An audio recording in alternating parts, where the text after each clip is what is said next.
نحمده ونستعينه ونستغفره ونؤمن به ونتوكل عليه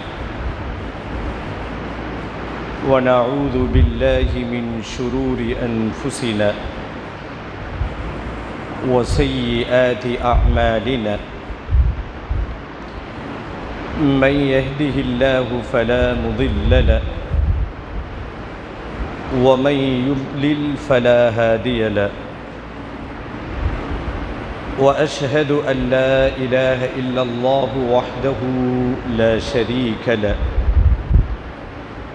وأشهد أن محمدًا عبده ورسوله أرسله بالحق بشيرًا ونذيرًا وداعيًا إلى الله بإذنه وسراجًا منيرًا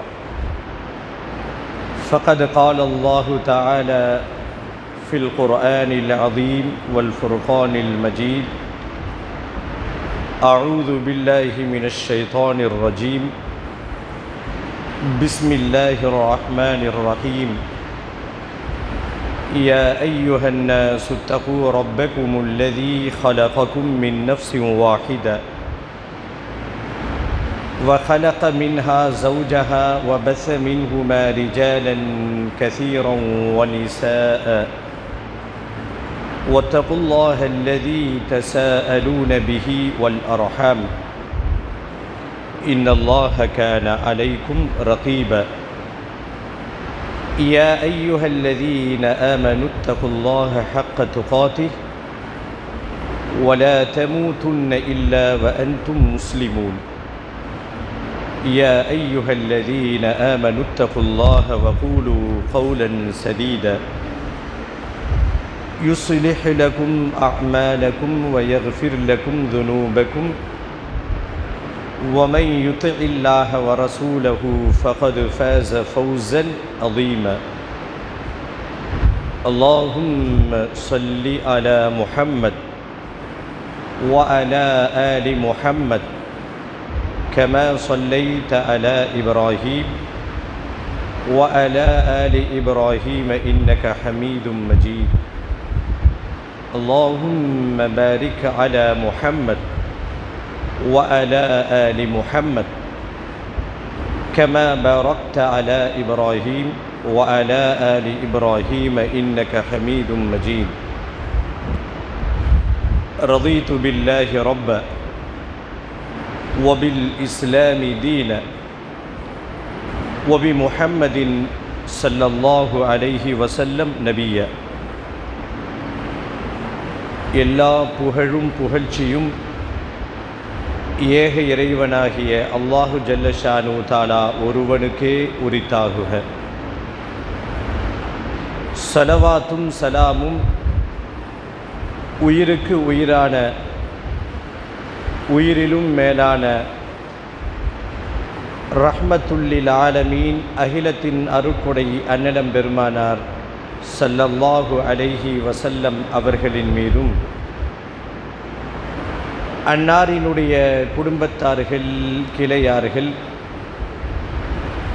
அவர்களுடைய வாழ்க்கை நெறியை அடியொற்றி வாழ்ந்த உத்தம சத்திய சஹாபாக்கள் சஹாபிய பெண்மணிகள் தாபிஈன்கள் தபஅ தாபிஈன்கள் ஷுஹதாக்கள் ஃபுகஹாக்கள் முஜாஹிதீன்கள் ஈமான் கொண்டு நல்லறங்கள் புரிந்த நம்முடைய முன்னோர்கள் குறிப்பாக இறை கட்டளைக்கு அடிபணிந்தவர்களாக ஜும்மாவினுடைய நன்மைகளை பெற்றுக்கொள்வதற்காக மிகுந்த உற்சாகத்துடனும் தூய்மையான எண்ணத்துடனும்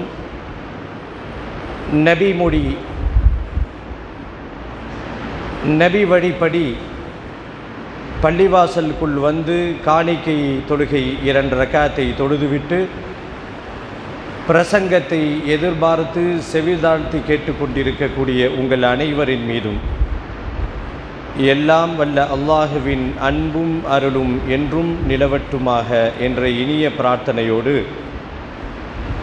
நம்மை படைத்து ரட்சித்து பரிபாலித்து கண்காணித்து கொண்டிருக்கும் எல்லாம் வல்ல அல்லாஹுவை அஞ்சி வாழும்படி முதலாவதாக எனக்கும் உங்களுக்கும் வசியத் செய்து கொள்கிறேன். ஊசிக்கும் வ ஈயாய அவ்வலம் பித்தகுவல்லாஹ். கண்ணியத்திற்குரிய பெரியோர்களே, சகோதர சகோதரிகளே, இளைஞர்களே, சிறார்களே, இஸ்லாமிய சமூகத்தில் உள்ள சமூக ஆர்வலர்கள், நம் சமுதாயத்தில் உள்ள சமூக ஆர்வலர்கள் சமுதாயத்தின் மீது அக்கறை கொண்ட நல்லுள்ளம் கொண்டவர்கள்,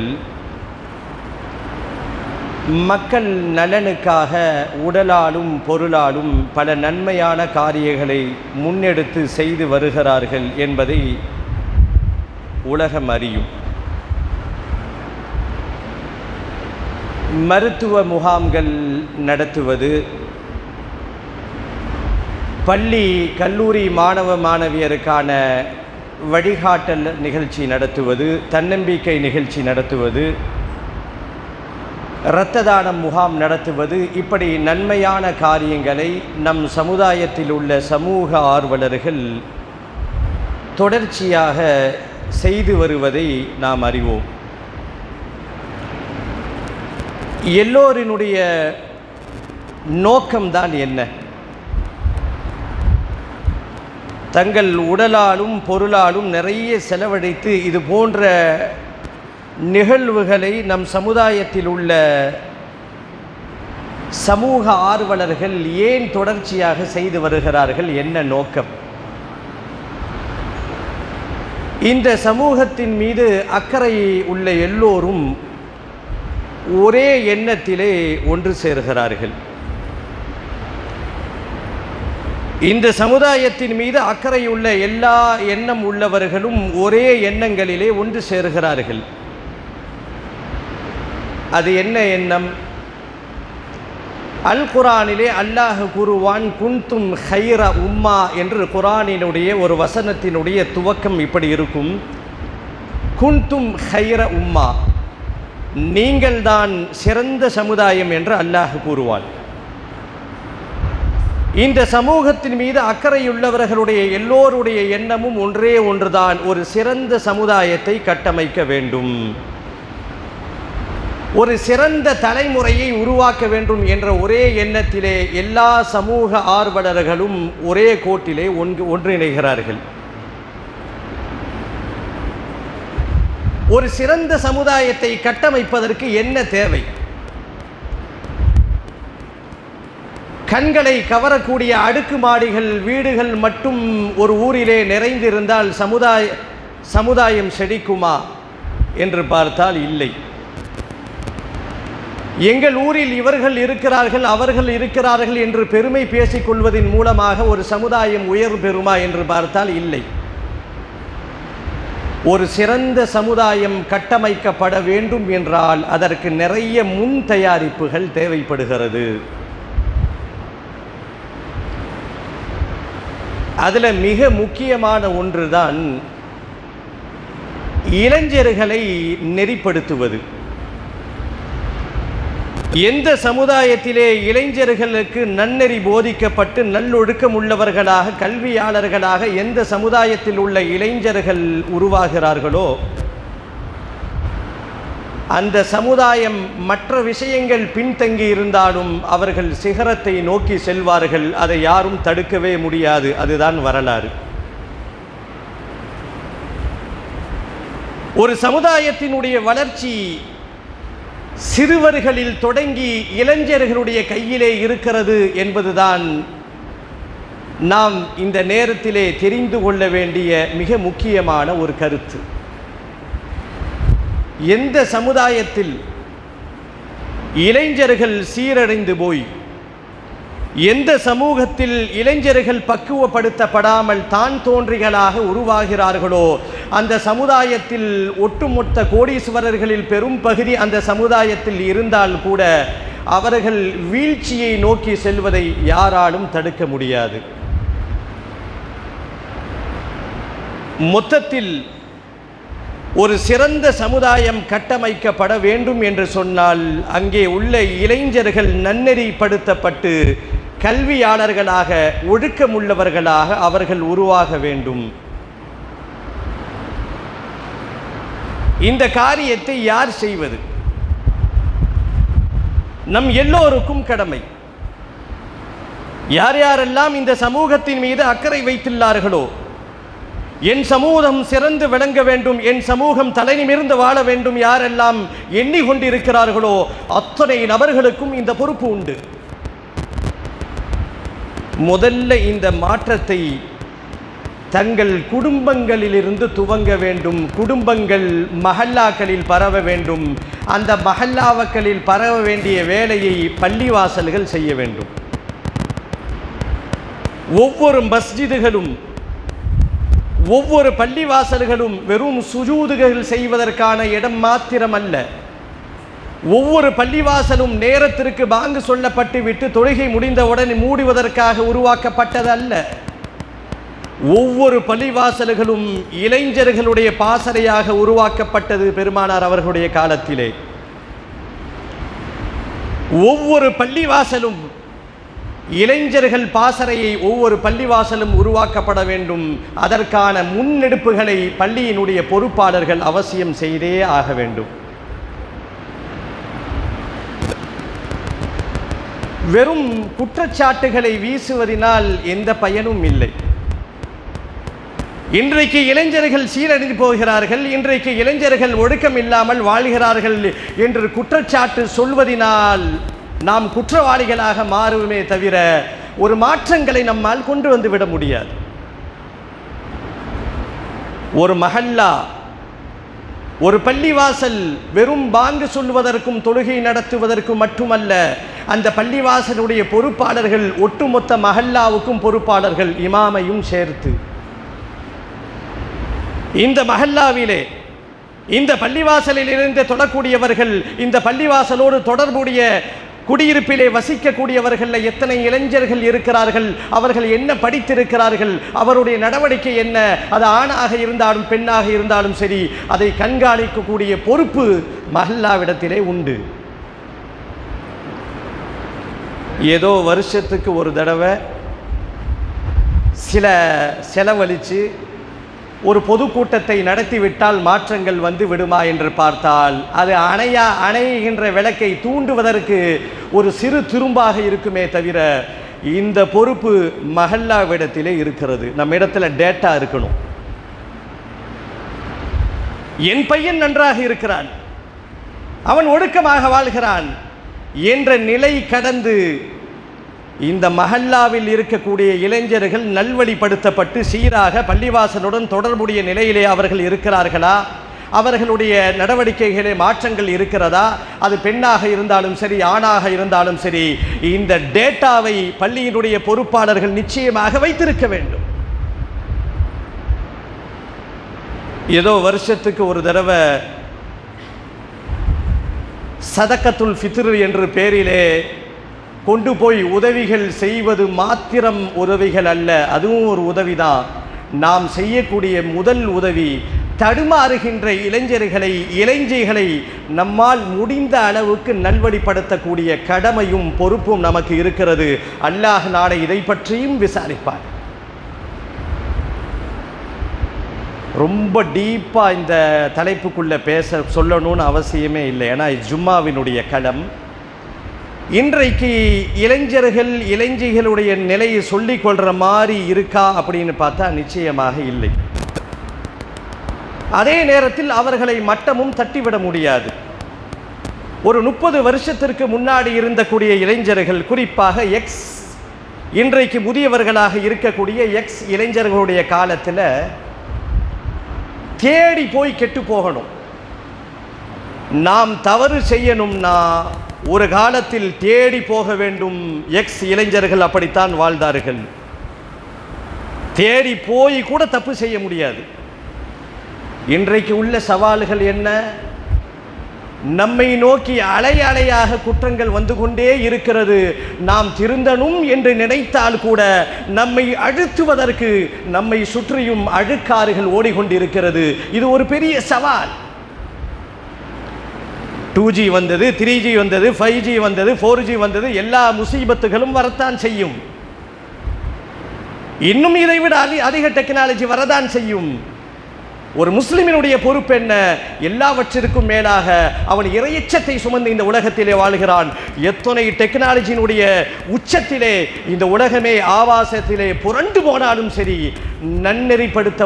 படுத்தப்பட்டவர்கள் வழி தவற மாட்டார்கள். இதுதான் வரலாறு கூறும் உண்மை.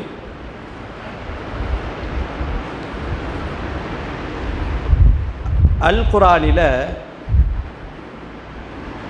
இந்த வயசை பற்றி சில வசனங்கள் பேசும். தனக்கே உண்டான பாணியிலே அல் குர்ஆன் பேசும். ஒரு அற்புதமான வசனம். அல்லாஹ் இந்த மனுஷனுடைய வாழ்க்கையில் சில பருவங்களை, சில கட்டங்களை அமைத்திருக்கிறார். வாழ்க்கையினுடைய தொகுப்பு, வாழ்க்கை என்னும் அத்தியாயம் ஜனனத்திலிருந்து மரணம் வரை முடிகிறது என்று சொன்னால், ஒரு சராசரியாக ஒரு மனிதன் வாழ்ந்து முடிக்கிறான் என்று சொன்னால் 3 கட்டங்களை அவன் கடந்தாக வேண்டும். இங்கே இருப்பவர்கள் 2 கட்டங்களை கடந்திருப்பீர்கள். 3 கட்டங்களை கடக்காமல் ஒரு மனிதன் சராசரி வாழ்க்கையை வாழ்ந்து இந்த உலகத்திலே முடிக்க முடியாது. வாழ்க்கையினுடைய எனும் அத்தியாயத்தின் தொகுப்பு பிறப்பிலிருந்து இறப்பு வரை என்று சொன்னால், ஜனனத்திலிருந்து மரணம் வரை என்று சொன்னால், யதார்த்தமாக ஒரு மனிதன் ஒரு 60 வருட காலம் அல்லது 70 வருட காலம் வாழ்கிறான் என்று சொன்னால் 3 கட்டங்களை அவன் கடந்துத்தான் ஆக வேண்டும். குர்ஆன் தனக்கே உண்டான பாணியிலே இதை விவரிக்கும். முதல் கட்டம் சிறு குழந்தை, அறியாத பருவம், புரியாத பருவம் அப்படின்னு ஒரு காலத்தில் சொல்லப்பட்டுச்சு. எப்போ இந்த ஸ்மார்ட் ஃபோன் கைகளிலே வர ஆரம்பித்துட்டதோ சிறுவர்கள் என்ற பேச்சுக்கே இடம் இல்லாமல் போய்விட்டது. எல்லாம் பிஞ்சிலே படுத்த பழங்களாக மாறிவிட்டார்கள். பழம் படுக்கணும் அப்படின்னா அதுக்கு ஒரு பருவ காலத்தில் பழுத்தா சாப்பிடுவதற்கு ருசியாக இருக்கும், கனி இனிப்பாக இருக்கும். இன்றைக்கு வெட்கத்தோடு வேதனையோடு நாம் பகிர்ந்து கொள்கிறோம். அவர்கள் ஆண்களாக இருந்தாலும் சரி, பெண்களாக இருந்தாலும் சரி, யுவதிகளாக இருந்தாலும் சரி, இன்றைக்கு குழந்தைகள் பிஞ்சிலே படுக்க ஆரம்பித்திருக்கிறார்கள். ஒரு காலத்தில் ஒரு குறிப்பிட்ட வயசில் என்னென்ன தெரியுமோ அதையெல்லாம் இன்றைக்கு டீனேஜுக்குள் என்ட்ரி ஆகுவதற்குள்ளாக எல்லா தர்த்தரங்களையும் தெரிந்து வைத்திருக்கக்கூடிய ஒரு மட்டரகமான ஒரு சோதனையான காலத்திலே நாம் வாழ்ந்து கொண்டிருக்கிறோம். ரொம்ப டீப்பாக போகணும்னு அவசியம் இல்லை, மேலோட்டமாக தெரிந்து கொள்வோம். குர்ஆனிலே அல்லாஹ் சொல்லுவான், மனிதன் தன்னுடைய வாழ்க்கையை யதார்த்தமாக வாழ்ந்து கழிக்கணும்னா 3 கட்டங்களை கடக்கணும். முதல் கட்டம் சிறு பிராயம், ஒன்றுமே தெரியாத அறியாத பருவம், ஒரு குறிப்பிட்ட குழந்தை பருவம். இதை அல் குர்ஆன் எப்படி சொல்லும் அப்படின்னா பலகீனம் என்று சொல்லும். அல்லாஹ் இன்னும் தெளிவாக பேசுவான், லா தஅலமூன ஷைஆ, அந்த குழந்தை பருவத்தில் ஒன்றுமே தெரியாது, அறியாத வயசு, புரியாத மனசு. அந்த குழந்தைக்கு தெரிந்ததெல்லாம் அழுகை, பசித்தாலும் அழுகை, உடல் வலித்தாலும் அழுகை, ஏதேனும் தேவை என்றாலும் அழுகை. அந்த ஒரு பாஸ்வேர்டை வச்சு தான் கொஞ்ச காலம் ஓட்டும். தாய்க்கு தெரியும் அந்த குழந்தை எதற்கு அழுகிறான், ஏன் அழுகிறாள் என்று தாய்க்கு தெரியும். அல்லாஹ் அப்படி ஒரு ஏற்பாடை செய்து வைத்திருக்கிறான். இந்த குழந்தை பருவம், இதை பற்றி எந்த கேள்வி கணக்கும் இல்லை. அடுத்து நடுவுல ஒரு பருவம் இருக்கு, அதை தாண்டி கடைசியாக முதுமை பருவம்னு ஒன்று இருக்கு. இந்த முதுமை பருவத்தை பற்றி அல் குர்ஆன் பலகீனம் என்று தான் பேசும். ஆரம்ப குழந்தை பருவத்தையும் பலகீனம் என்று பேசும் குர்ஆன், முதுமை பருவத்தையும் பலகீனம் என்று பேசும். என்ன பலகீனம்? குழந்தை பருவத்தில் எதுவும் தெரியாது, அதனால் பலகீனம். முதுமை பருவத்தில் எல்லாம் தெரியும், ஆனால் செயல்படுத்துவதற்கு மனதும் உடலும் பலகீனமடைந்த நரம்புகளும் இடம் கொடுக்காது. இதை அல்லாஹ் பலகீனம் என்று சொல்லுகிறார். குர்ஆனினுடைய அந்த வாக்கியத்தை கவனியுங்கள். அல்லாஹுல்லதீ ஹலககும் மின் லுஃப், அல்லாஹ் உங்களை பலகீனத்திலிருந்து படைத்தான். அல்லாஹுல்லதி ஹலகக்கும் மின் லுஃப் சும்ம ஜஅல மின் பஅதி லுஃபின் குவ்வா. இந்த பலகீனத்திற்கு பிறகு அல்லாஹ் வாலிபத்தை நான் கொடுத்தோம் என்று சொல்லாமல் இந்த குழந்தை பருவத்தையும் பலகீனம் என்று சொல்லும் குர்ஆன், முதுமை பருவத்தையும் பலகீனம் என்று சொல்லும் குர்ஆன் இந்த வாலிபத்தை என்ற வார்த்தையிலே போற்றுகிறது, என்ற வார்த்தையை கொன்று குர்ஆன் வாலிபத்தை அழைக்கிறது என்று சொன்னால் குவ்வா, அது ஒரு ஆற்றல், அது ஒரு சோர்ஸ், அது ஒரு ஃபோர்ஸ் என்று குர்ஆன் சொல்லுகிறது. இந்த வாலிப வயசு கொஞ்சம் தடுமாறுகின்ற வயசு, நிறைய பிரச்சனைகளும் மனக்குழப்பங்களும் உண்டாகின்ற ஒரு வயது. குர்ஆன் தனக்குள்ள பாணியிலே இப்படி பேசும். பலகீனத்திலிருந்து படைக்கப்பட்ட மனிதன் பிறகு ஆற்றல் உள்ளவனாக வாலிபனாக மாறுகிறான், பிறகு பலகீனமானவனாக முதுமை அடைகிறான் என்று குர்ஆன் பேசும். இந்த வாலிபம் என்ற இந்த வார்த்தையை நேரடியாக குர்ஆன் பயன்படுத்தாம அது ஒரு ஆற்றல் என்று சொல்லுகிறது. இந்த வாலிப வயதில் இந்த இளமையாக இருக்கக்கூடிய சிறார் பருவத்திலிருந்து துவங்குகின்ற அந்த பருவத்தை, இந்த ஆற்றலை யார் சரியான முறையில் கையாண்டு ஆற்றலை வெளிப்படுத்தி தங்களை அவர்கள் செதுக்கிக் கொள்கிறார்களோ இந்த சமுதாயத்தின் முன்னோடிகளாக அவர்கள் திகழ்வார்கள். ஆனால் இந்த ஆற்றல் இன்றைக்கு எப்படி செய்யப்படுகிறது? நம்மை சுற்றி இருக்கக்கூடிய சூழல் இந்த ஆற்றலை நமக்கு எப்படி வெளிப்படுத்த வைக்கிறது என்று சொன்னால், இன்றைக்கு இளைஞர்கள் இருக்கக்கூடிய பெரும்பாலான இளைஞர்கள் எதை ஆற்றல் என்று எண்ணிக்கொண்டிருக்கிறார்கள்? 120க்கு மேலே பைக்கை ஓட்டுவது ஆற்றல் என்று நினைக்கிறான். பைக்கை ஓட்டிக்கொண்டே திடீரென்று ஒரு டயரை மேலே தூக்குவதை ஆற்றல் என்று நினைக்கிறான். சைக்கிள் ஓட்டிக்கொண்டு திடீரென்று பின்வீலை தூக்குவது ஆற்றல் என்று நினைக்கிறான். ரோட்டிலே போகக்கூடிய அந்நிய பெண்களை பார்த்து ஈவி டீசிங் செய்வது, ரசிப்பது, வார்த்தையால் அவர்களை நோவினைப்படுத்துவது, கேலிப்படுத்துவது, இதை ஆற்றல் என்று நினைக்கிறான். இந்த இடத்தில்தான்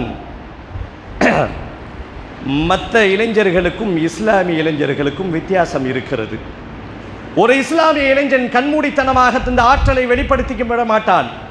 அவன் எதை செய்தாலும் அங்கே இறையச்சம் கலந்திருக்கும். இந்த வயதில், இந்த தடுமாறுகின்ற இந்த இளமையில் இறையச்சத்தை ஊட்டி வளர்ப்பவர்கள் பிற்காலத்திலே மற்றவர்களுக்கு முன்னுதாரணமாக திகழ்வார்கள் என்பதுதான் உண்மையான நிலை. ஒவ்வொரு பள்ளிவாசலும், ஒவ்வொரு மஹல்லாவினுடைய பள்ளிவாசல்களும் இளைஞர்களை கண்காணிக்க வேண்டும், இளைஞர்களுடைய கட்டமைப்பை உருவாக்க வேண்டும். ஒவ்வொரு மஹல்லா பள்ளிவாசலும் அன்று நபிகள் பெருமானார் ஸல்லல்லாஹு அலைஹி வஸல்லம் அவர்கள் எப்படி மஸ்ஜிது நபவியிலே பல சேவை செய்தார்களோ அதே போல இளைஞர் அணிகள், இளைஞர்களுடைய செயல்பாடுகளை, அவர்களுடைய முன்னேற்றத்திற்கான அத்தனை வழிகளையும் மஹல்லா செய்ய வேண்டும். அதற்குரிய தலைமையகமாக பள்ளிவாசல் இருக்க வேண்டும் என்பதையும் மார்க்கம் கூறுகிறது. இத்தனை வேலைகளை செய்தால்தான் ஒரு சிறந்த சமுதாயத்தை உருவாக்க முடியுமே தவிர, வெறும் கனவு காண்பதின் மூலமாக, வெறும் கற்பனையின் மூலமாக ஒரு சிறந்த சமுதாயத்தை உருவாக்க முடியாது. சிறந்த சமுதாயம் உருவாகணும்னா சிறார்களிலிருந்து கட்டமைக்கப்பட வேண்டும். அந்த இளைஞர்களை நன்னெறிப்படுத்த வேண்டும், அவர்களை பக்குவப்படுத்த வேண்டும். மார்க்கம் சொல்லுகிறது, ஒரு மஹல்லா நினைத்தால் இது போன்ற மாற்றங்களை தாராளமாக உண்டு பண்ண முடியும். நம் மஹல்லாவிலே இருக்கக்கூடிய இளைஞர்கள் எத்தனை பேர், அவர்கள் எத்தனை பேர் பள்ளியுடன் தொடர்பிலே இருக்கிறார்கள், அவர்களுடைய நடவடிக்கை எப்படி இருக்கிறது, போதை வஸ்துக்கு அவர்கள் அடிமையாயிருக்கிறார்களா அல்லது சமூக விரோத செயல்களில் ஈடுபட்டு இருக்கிறார்களா என்பதை குடும்பத்தினுடைய தலைவர்கள் மட்டும் கண்காணிப்பது வேறு, அது அவங்களுடைய தலையாய கடமை. இதை தவிர்த்துவிட்டு ஒவ்வொரு மஹல்லா முஸ்லிம் ஜமாத்தும் இதை கையில் எடுத்து இளைஞர்களை, குறிப்பாக வாலிப பெண்களையும் நன்னெறிப்படுத்தி அவர்களை உருவாக்குகின்ற பொழுது ஒரு சிறந்த தலைமுறையை, ஒரு புதிய தலைமுறையை, ஒரு அழகான தலைமுறையை நம்மால் தோற்று வைக்க முடியும். மற்ற ஊர்களில் நாம் ரோல் மாடல் தேடி அலையணும். நம்ம ஊரை பொறுத்த வரைக்கும் ரோல் மாடல் தேடி அலைய வேண்டிய அவசியமே இல்லை. என்ன காரணம்னா, நம் ஊரில் பிறந்த எத்தனையோ இளைஞர்கள் அந்த இளமை காலத்தை வீணடிக்காமல் சரியான முறையிலே ஒழுக்கத்தோடு கல்விகளை பயின்று குர்ஆன் மனனம் செய்த ஹாஃபில்கள் எத்தனையோ பேர்கள் நம் ஊரிலே இருக்கிறார்கள். நேற்று வரைக்கும் ரோட்டிலே திரிந்து கொண்டிருந்த சிறுவன் கொண்டு போய் மதரசாவிலே விட்டார்கள். பள்ளி படிப்பையும் படிக்கிறான், மதரசாவை தொடர்கிறான், குர்ஆன் மனனம் செய்து ஹாஃபிலாக மாறிவிடுகிறான். பிற்காலத்திலே அந்த இளைஞன் பொறியில் படித்தவனாகவோ மருத்துவன் படித்தவனாகவோ ஒரு சிறந்த நிலைக்கு வருகின்ற பொழுது, இந்த ஈமானும் அவனிடத்திலே சேருகின்ற பொழுது ஒரு உயர்ந்த வழிகாட்டியாக அவன் இந்த சமுதாயத்திற்கு பயன்பெறுவான் என்பதும் நாம் தெரிந்து கொள்ள வேண்டும். இப்போ நம்ம ஊரில் எடுத்துக்கிட்டால் சில ஆச்சரியமான மனிதர்களை நாம் பார்க்கிறோம். இது யாருக்கு இந்த செய்தின்னா, இளைஞர்கள். எந்த இளைஞர்கள்? தடுமாறி கொண்டிருக்கக்கூடிய இளைஞர்கள், படிப்பில் சரியாக கவனம் செலுத்தாமல் ஈமானிய பலகீனம் வைத்துக்கொண்டு வெறும் தான் தோன்றித்தனமாக எந்த நேரமும் ஒரு வேடிக்கை கூத்து கும்மானம் இதிலே இருக்கக்கூடிய இளைஞர்கள் கொஞ்சம் விழித்து கொள்ள வேண்டும். வரக்கூடிய காலம் சோதனைகள் அடுக்கடுக்காக வரக்கூடிய காலம். நம்ம ஊரில் எடுத்துக்கிட்டால் சில மருத்துவர்கள், சாதாரண மருத்துவர்கள் அல்ல, அறுவை சிகிச்சையிலே கை தேர்ந்த மருத்துவர்கள் தங்களுடைய இளமையை எப்படி பயன்படுத்தி இருக்கிறார்கள் தெரியுமா? இன்றைக்கு அவர்கள் டாக்டர், MBBS MS எல்லாம் போட்டுக்கொள்ளுகிறார்கள். அந்த இளைஞர்கள் ஒரு காலத்திலே இளமை பருவத்திலே அவர்கள் எப்படி கட்டமைக்கப்பட்டார்கள் என்று சொன்னால், சிறு பிராயத்திலே அவர்களுடைய பெற்றோர்கள் அந்த குழந்தையை அழகாக வளர்த்து மார்க்கத்தை போதித்து ஒரு படி மேலே போய் குர்ஆனை மனனம் செய்யக்கூடிய மதரசாவுக்கு அனுப்பி அவர்கள் ஹாஃபிலாகவும் மாறியிருக்கிறார்கள். அப்படியே மேல் படிப்பை படித்து திறந்த மாணவனாக அவன் கை தேர்ந்து மருத்துவனாக தேர்ந்தெடுக்கப்பட்டு இன்றைக்கு மருத்துவ சேவை செய்யக்கூடிய சில மருத்துவர்களும் இன்றைக்கு முன் உதாரணமாக நம்ம ஊர் இளைஞர்களுக்கு முன்னோடியாக இருக்கிறார்கள். ஆம் சகோதரர்களே, வரக்கூடிய காலம் மிக மோசமான காலம். இன்னும் எத்தனையோ ஜீக்கள் வரும், எத்தனையோ குழப்பங்கள் வரும், எத்தனை டெக்னாலஜிகள் வந்தாலும் சரி, எங்கள் ரப்புக்கு நாங்கள் அஞ்சுவோம், எங்கள் மார்க்கத்தை நாங்கள் விட்டு கொடுக்க மாட்டோம் என்ற நிலையோடு இன்றைய இளைய சமுதாயம், குறிப்பாக சிறுவர்கள் முதல் டீனேஜிலே நுழைகின்ற அந்த பருவத்தை சார்ந்தவர்கள் பக்குவப்படுத்த வேண்டும். அதற்கான முதல் புள்ளி துவக்கம் குடும்பத்தில் துவங்கி எல்லா பள்ளியிலும் துவங்கப்பட வேண்டும் என்ற ஒரு முக்கிய செய்தியை இந்த நேரத்திலே உங்களுடைய கவனத்திலே கொண்டு வருகிறேன். எல்லாம் வல்ல அல்லாஹ் நம் அனைவருக்கும் அல் குர்ஆனிலே அல்லாஹ் கூறியதைப் போல ஹைர உம்மா, சிறந்த சமுதாயமாக நம் சமுதாயத்தை, குறிப்பாக இங்கே இருக்கக்கூடிய சிறுவர்கள் முதல் வருங்கால இளைஞர்கள் வாலிப ஆண் பெண்கள் ஒரு நன்னறியோடு வாழ்ந்து நல்ல கல்விமான்களாக ஒரு சிறந்த சமுதாய அக்கறை உள்ளவர்களாக வாழ்வதற்கு எல்லாம் வல்ல அல்லாஹ் அருள் புரிவானாக. யா அய்யுஹல்லதீன ஆமனு தகுல்லாஹ ஹக்க துகாதி வலா தமூதுன்ன இல்லா வஅன்தும் முஸ்லிமூன்.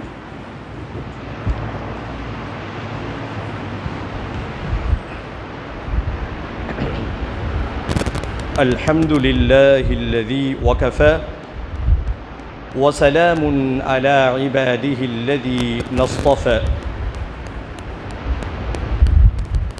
அன்பிற்கினிய பெரியோர்களே, சகோதர சகோதரிகளே, இன்றைய ஜும்மாவினுடைய முதல் பிரசங்கத்தில் நாம் எடுத்துக்கொண்ட முக்கியமான ஒரு செய்தி யூத், இளைஞர்களுடைய கட்டமைப்பு. ஒவ்வொரு பள்ளிவாசலும் இளைஞர் பாசறைகளாக செயல்பட வேண்டும். அப்படித்தான் மார்க்கம் நமக்கு வழிகாட்டியிருக்கிறது. வரக்கூடிய காலங்கள் நிறைய சவால்கள் இளைஞர்களுக்கு மத்தியிலே இருக்கிறது. முதலில் நீங்கள் உங்களுடைய ஈமானை பாதுகாக்க வேண்டும். இறை நம்பிக்கையை, உயிரை விட மேலாக இருக்கக்கூடிய இறை நம்பிக்கையை ஒவ்வொரு முஸ்லிம் இளைஞனும் பாதுகாக்க வேண்டும். முதல் சவால். அடுத்து நல்லா படிக்கணும். எனக்கு இது வரும் அது வரும் என்றெல்லாம் இல்லாமல் உங்களுக்கு எதை பிரியமோ அதை நோக்கி உங்களுடைய பயணத்தை அமைத்து கொண்டு நீங்கள் பட்டதாரிகளாக, மார்க்கத்தோடு நல்ல கல்விமான்களாக நீங்கள் உருவாக வேண்டும். அடுத்து உங்களுடைய குடும்பத்தையும் உங்களுடைய சமுதாயத்தையும் பாதுகாக்க வேண்டிய ஒரு சிறந்த முன்னோடிகளாக நீங்கள் இருக்க வேண்டும். இன்னும் சுருக்கமாக சொல்லப்போனால், ஒவ்வொரு இளைஞர்களும் பெருமானார் ஸல்லல்லாஹு அலைஹி வஸல்லம் காலத்தில் எப்படி வளர்க்கப்பட்டார்கள் என்று சொன்னால், மஸ்ஜிது நபவி அது வெறும் பள்ளிவாசல் மட்டுமல்ல, தொழுகைக்கு பாங்கு சொல்வது பிறகு மூடிவிட்டு செல்கின்ற நிலையில் மஸ்ஜிது நபவி அல்ல. அந்த மஸ்ஜிது நபவி தான் உடற்பயிற்சி கூடமாக இருந்திருக்கிறது, அதுதான் இராணுவ பயிற்சி கூடமாக இருந்திருக்கிறது, மருத்துவமனையாக இருந்திருக்கிறது, சுப்ரீம் கோர்ட்டும் அதுதான். இப்படி எல்லாம் ஒரு இணைந்த கலந்த ஒரு கலவை தான் மஸ்ஜிது நபவி. அதே போன்று இல்லாமல் இல்லாட்டியும் பரவாயில்ல, கொஞ்சமாவது பள்ளிவாசல்கள் இந்த விஷயத்தில் அக்கறை கொள்ள வேண்டும். இங்கே இருக்கக்கூடிய இளைஞர்களை ஒருங்கிணைத்து அவர்களை டியூன் செய்து கொண்டே இருக்கக்கூடிய பொறுப்பு மஹல்லா பொறுப்பாளர்களுக்கு இருக்கிறது. இதையும் நாம் கவனத்தில் கொள்ள வேண்டும். முடிந்த வரைக்கும் நிறைய பெற்றோர்கள் என்ன சொல்லுவாங்க, இதை யூஸ் பண்ணக்கூடாது, அதெல்லாம் இன்றைக்கி ஒன்றும் பண்ண முடியாது. இந்த ஸ்மார்ட் ஃபோனை தவிர்த்து விட்டால் நம்மளால் ஒன்றுமே செய்ய முடியாத நிலைக்கு இன்றைக்கு வந்துட்டோம். நான் உங்களிடத்திலே சொல்லிக்கொள்வது, உங்களை அதை அடிமையாக்கி விட வேண்டாம். சில தெருக்களில் நடக்கும்போது திடீரென்று சத்தம் வருகிறது, இவனை பிடி அவனை பிடி. பயந்து போய் பார்த்தால் யூத்துகள் உட்கார்ந்து கொண்டு செல்போனிலே ஒரு கற்பனை உலகத்திலே இவனை பிடி அவனை பிடி, இவனை சுடு அவனை வெட்டு என்றெல்லாம் பல இடங்களில் நாம் பார்க்குறோம். இப்போ இது என்னன்னா, ஒரு கருவி நம்மை முட்டாள்களாக ஆக்கி இருக்கிறது. கொஞ்ச நேரம் பார்த்தோமா, பிறகு உடல் அசைவு சார்ந்த விளையாட்டில் நாம் இறங்கிடணும். அது உடற்பயிற்சியாக இருக்கட்டும், அது என்ன விளையாட்டாக இருக்கட்டும், மார்க்கம் அப்படித்தான் சொல்லி இருக்கிறது, இஸ்லாம் அதை வலியுறுத்துகிறது. இப்படிப்பட்ட ஒரு சூழலில் இளைஞர்களை வளர வேண்டும். ஒவ்வொரு மஹல்லாவும், என் மஹல்லாவில் போதைக்கு அடிமையான ஒருத்தர் கூட இல்லை என்ற உத்தரவாதத்தை மஹல்லாவினுடைய தலைவர் கொடுக்கணும். இந்த போதை ஒழிப்புக்கு நம் சமூகம் ஒழிப்புக்கு மிக பெரிய காரணமாக இருக்கிறது என்பதை நாம் எல்லாம் அறிவோம். நாம் நினைத்தால் அது சாத்தியம். எல்லாவற்றுக்கும் மேலாக இன்றைக்கு நிறைய சவால்கள் வருங்காலத்தில் இந்த இளைஞர்களுக்கு காத்திருக்கிறது. என்ன காரணம்னா, இஸ்லாத்திற்கு எதிராக ஒன்றிய அரசு வேண்டுமென்றே எல்லாம் தெரிஞ்சும் கூட தொடர்ந்து நம்மை சீண்டி கொண்டே இருக்கிறார்கள், தீங்கிழைத்து கொண்டே இருக்கிறார்கள். கொஞ்சம் வருஷத்துக்கு முன்னாடி ஷாஹின் பாக் அப்படின்னு ஒரு பேச்சு டெல்லியில் தொடங்கி இந்த ஷாஹின் பாக் உலகத்தையே அதிர செய்தது. இறைவன் ஒரு முற்றுப்புள்ளி வைத்தான், கொரோனா ரோபத்தில் வந்துச்சு, சைத்தான் போயிருச்சு. இப்போ தொடர்ந்து நம் சமுதாயத்தை சீண்டி கொண்டே இருக்கிறார்கள். அதற்கு எதிராக குரல் கொடுக்கவும் இஸ்லாமியர்கள் தயங்கக்கூடாது. உங்களுக்கு என்ன கட்சி பிடிச்சிருக்கோ, ஒரு குறிப்பிட்ட கட்சி பேரை சொல்லலை, இவர்கள் பகிரங்க விரோதிகள் அப்படின்னு நமக்கு ஆதாரபூர்வமாக சில கட்சிகள் தெரியும். இவர்களை நம்பி ஈமானை அடகு வைத்து விடாதீர்கள். நீங்கள் உங்களுக்கு எதை பிடிச்சிருக்கோ அந்த கட்சியில் சேருங்க, இயக்கத்தோடு இணையுங்கள். இல்லை என்று சொன்னால் சமூகத்திலே அக்கறையுள்ள இளைஞர்கள் கை கோர்த்து கொண்டு பொது சேவையிலே நம் அந்த இளமையை பயன்படுத்தணும். மார்க்கம் சொல்கிறது. இப்போது வக்ஃப் சட்டம் உங்களுக்கெல்லாம் தெரிஞ்சிருக்கும். சுருக்கமாக ஒரே விஷயம், வக்ஃப்னா என்ன? வக்ஃப் அப்படின்னா என்ன அப்படின்னா, நமக்கு சொந்தமான இடத்துல ஒரு அடியை கூட நாம் விட்டு கொடுக்க மாட்டோம். இதுதானே யதார்த்தம். நம்ம வீட்டு பக்கத்தில் யாராவது ஒருத்தர் எதையாவது சேதாரம் பண்ணிட்டா நாம் துடிப்போமா இல்லையா? காரணம் என்னென்னா, அது நம்ம கஷ்டப்பட்டு சம்பாரித்தது தெரியும். இந்த வக்ஃப் அப்படின்னா, இஸ்லாமிய தனவந்தர்கள் ஒரு காலத்தில் முஸ்லீம் நலனுக்காக வேண்டி நம் சமுதாய மக்கள் பயன்பெறணும் என்பதற்காக இவர்கள் கல்வியாகவும் பாடசாலையாகவும் ஏதோ ஒரு நல்ல விஷயத்திற்கு பயன்படுத்தி கொள்ள வேண்டும், வேறு எதுக்கும் அதை பயன்படுத்தக்கூடாது என்ற நல்ல நோக்கத்திலே அவர்கள் இறைவனுக்காக வேண்டி அர்ப்பணிக்கப்பட்ட ஒன்றுதான் வக்ஃப். அது பல ஆயிரம் ஏக்கரங்கள், பல சொத்துக்கள், பல லட்சங்கள் என்றெல்லாம் சொல்லுவார்கள், அதெல்லாம் தனி கணக்கு. இப்போ இந்த சட்டத்தை கொண்டு வந்து நம்மை சீண்டி கொண்டு இருக்கிறார்கள். இதற்கு எதிராகவும் குரல் கொடுக்கக்கூடிய பொறுப்பு நமக்கு இருக்குது. அது எங்கேயோ நடக்குது, நமக்கு ஏன் வம்பு? அவர்கள் சட்டத்தை கொண்டு வந்து விட்டார்கள், நம்மால் என்ன செய்ய முடியும் அப்படின்லாம் நினைக்காம தொடர்ந்து எதிர்ப்பு குரல்களை பதிய வைக்கக்கூடிய பொறுப்பு நம் சமுதாயத்தில் இருக்கிறது. அதன் விளைவாக ஐக்கிய ஜமாத் ஒருங்கிணைந்து சில காரியங்களை முன்னெடுத்திருக்கிறார்கள். அதில் முதல் கட்டமாக நம்மளுடைய எதிர்ப்புகளை தொடர்ந்து நாம் காண்பித்து கொண்டே இருக்கணும், தொடர்ந்து வெளிப்படுத்திக்கிட்டே இருக்கணும். அதில் ஒரு அங்கமாக ஜும்மா தொழுகை முடிஞ்ச உடனே தயவு கூர்ந்து யாரும் கலைந்து செல்லாமல் யூனிட்டி இந்த ஒற்றுமைதான் நம் பலம் என்பதைப் போல இந்த பள்ளிவாசலுக்கு வெளியில் எல்லா ஒருங்கிணையினும் சில விஷயங்கள் பேசப்படும். அதற்கு உங்களுடைய ஒத்துழைப்பு தேவை என்பதையும் இந்த நேரத்திலே கூறிக்கொள்கிறேன். எல்லாம் வல்ல அல்லாஹ் நம் அனைவரையும் இந்த காலத்திலே வாழக்கூடிய இளைஞர்களை நன்னெறிப்படுத்தப்பட்டு ஒரு சிறந்த முன்னோடிகளாக வாழுகின்ற அந்த பாக்கியத்தை இளைஞர்களுக்கும் நம் அனைவருக்கும் தந்தருள்வானாக. யா அய்யுஹல்லதீன ஆமனு தக்குல்லாஹ ஹக்க துகாத்தி வலா தமூதுன்ன இல்லா வ அன்தும் முஸ்லிமூன்.